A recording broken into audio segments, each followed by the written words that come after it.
English grammar को सीखने के बाद अब हमारा जो नेक्स्ट स्टेप होता है वो होता है कि हम अपनी वोकैब को मजबूत कर लें। तो आज की इस वीडियो में मैं आपको कुछ इंपॉर्टेंट ऐसे वर्ड्स के बारे में बताऊंगा जो कि आपकी वोकैब को मजबूत कर देंगे। यहां पर हम उस वोकैबुलरी को देखेंगे जो कि आपकी स्पोकन इंग्लिश में सबसे ज्यादा इस्तेमाल की जाती है। ठीक है, तो सबसे पहला जो वर्ड है वो है बोथ ऑफ अस।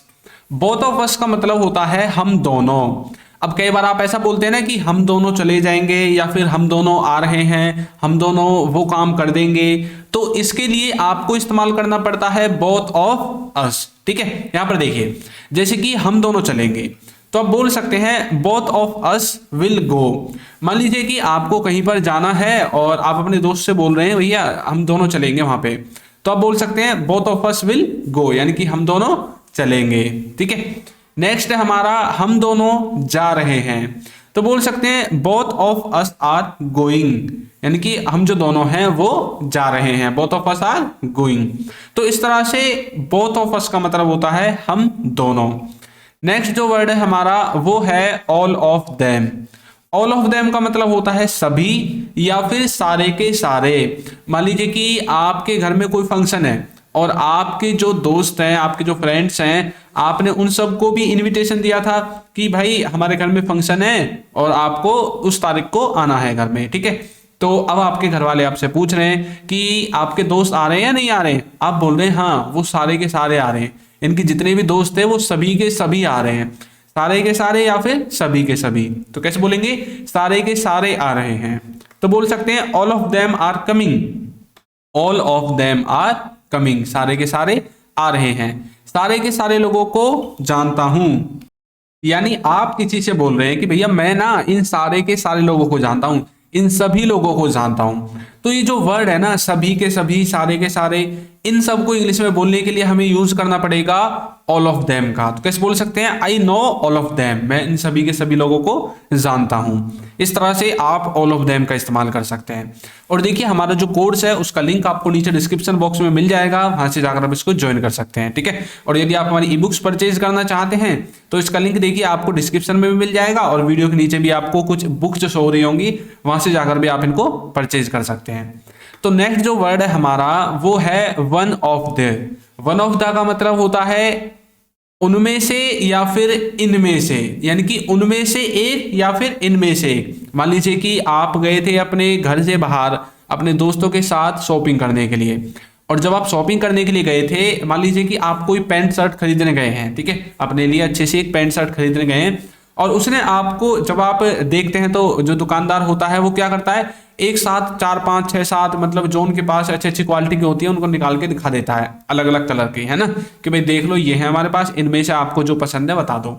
तो अब आपके जो दोस्त होते हैं वो आपसे बोलते हैं कि इतनी ज्यादा लेने की कोई जरूरत नहीं है, इन सब में से एक ले ले बस, है ना, यानी कि बहुत सारी चीजों में से कोई एक चीज लेना, तब आप यूज करते हैं वन ऑफ द का। अब देखिए कैसे, जैसे कि कार आ रही है, अब यहां पर कार आ रही है का मतलब क्या है कि वहां पर बहुत सारी कारें थी और उन कार में से एक कार आ रही है, तो बोल सकते हैं one of the cars is coming, उन कारों में से एक कार आ रही है। ठीक है, तो बहुत सारी कारें थी, उन कार में से एक आ रही है, one of the cars is coming. एक भाई आ रहा है ना, तो बोल सकते हैं one of the brothers is coming, यानी कि आपके जो बहुत सारे भाई हैं उनमें से एक आ रहा है, तो one of the brothers is coming. इसी तरह से आप मोबाइल के केस में बोल सकते हैं वन ऑफ द मोबाइल्स, ठीक है, यानी कि बहुत सारे मोबाइल्स में से एक मोबाइल, क्योंकि हमने इसमें यूज किया है वन का, तो वन का मतलब तो एक ही होता है। और यहां पर देखिए हमने पहले तो लिख दिया वन ऑफ द, यानी कि अब यहां पर लिखा हुआ है कार्स, तो ये कार्स क्या है, प्लूरल है ना, सिंगुलर नहीं है, तो यानी कि बहुत सारी कारों में से कोई एक car. One of the brothers, यानी कि बहुत सारे ब्रदर्स में से एक ब्रदर। ठीक है, तो इसलिए हम इसका इस्तेमाल करते हैं जब बहुत सारी चीजों में से आपको एक चीज सेलेक्ट करने की जरूरत पड़ जाती है। नेक्स्ट है हमारा some of the. Some of the का मतलब होता है कुछ या फिर एक आध, है ना, जब आपको कोई चीज, मान लीजिए आप के सामने बहुत सारी उसने बूट शर्ट दिखा दी कि भाई ये टाइप की शर्ट हमारे पास है, अब आपको उनमें से एक तो लेनी नहीं है, आपको दो तीन लेनी है, और वो मतलब सारी की सारी भी नहीं लेनी, तो आप बोलते हैं हाँ एक आध मुझे पसंद आ जाएगी, है ना, या फिर कुछ मुझे पसंद है। तो जैसे कि कुछ मोबाइल अच्छे हैं, अब हम मोबाइल खरीदने के लिए गए और मोबाइल वाले ने आपको बहुत सारे मोबाइल दिखा दिए, है ना। अब आप क्या बोल रहे हैं कि ये सब के सब मोबाइल तो अच्छे नहीं है, लेकिन हाँ इनमें से कुछ जरूर अच्छे हैं, लेकिन मुझे तो सिर्फ एक चाहिए, मुझे इतने सारे नहीं चाहिए, है ना। कुछ मोबाइल अच्छे हैं, तो some of the mobiles are good, some of the mobiles are good, तो कुछ जो मोबाइल हैं वो अच्छे हैं।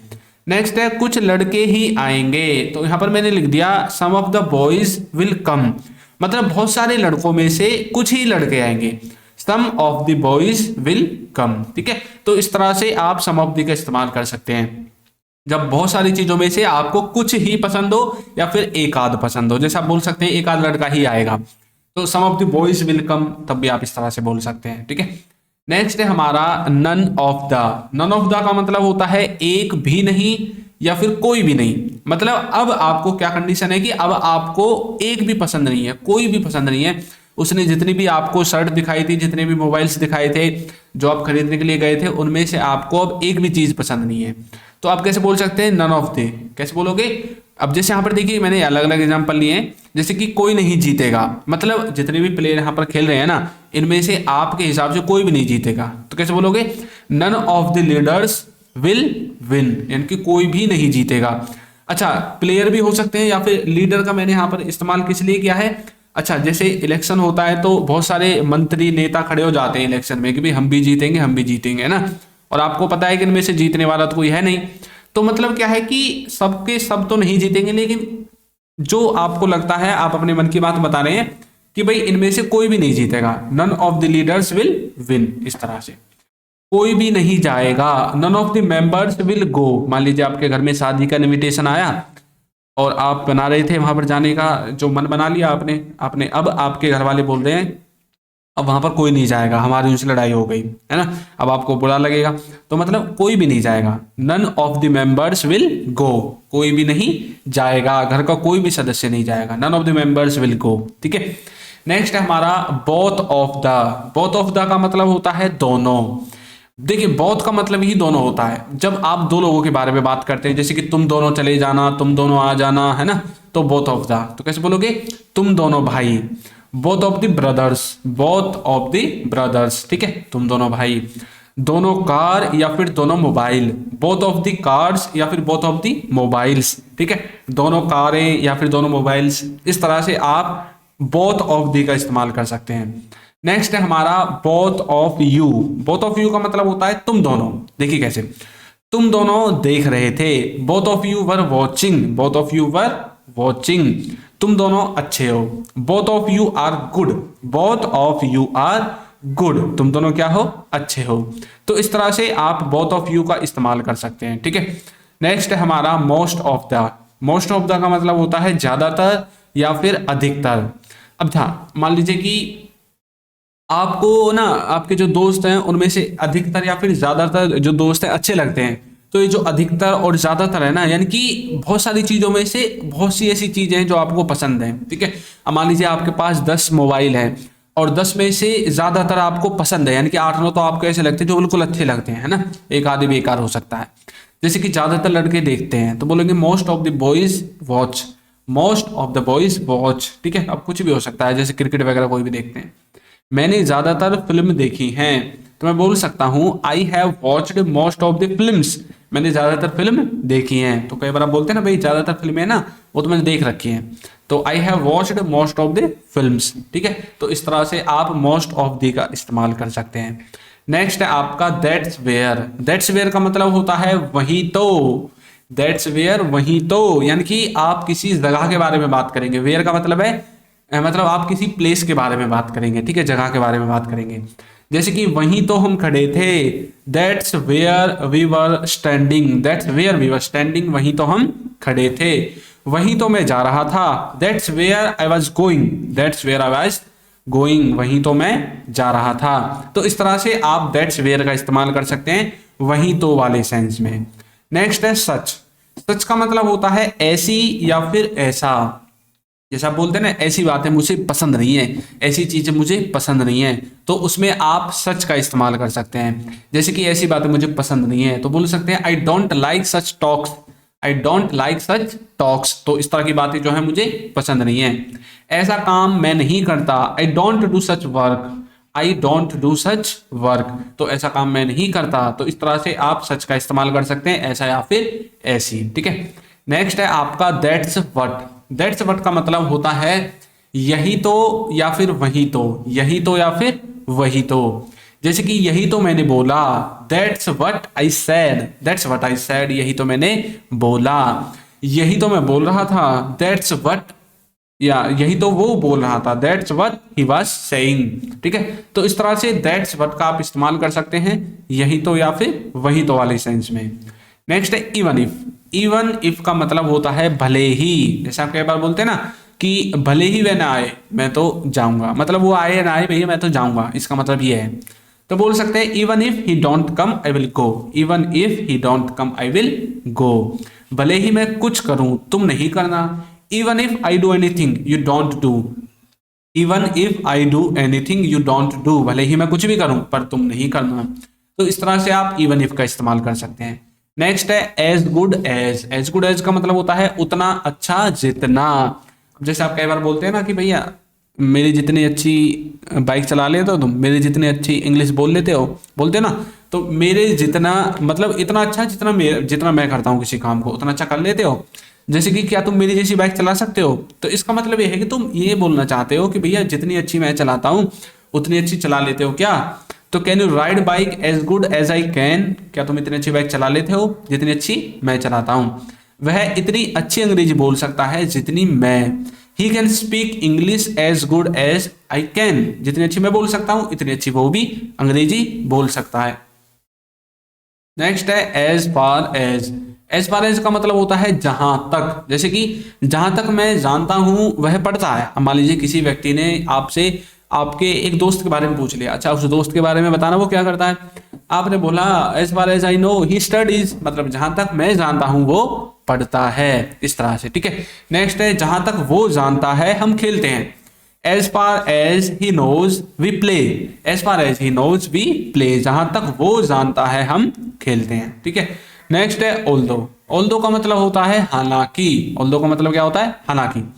हालांकि वो जानता है, although he knows, although he knows, हालांकि वो गया है। Although he has gone, although he has gone, हालांकि वो गया है।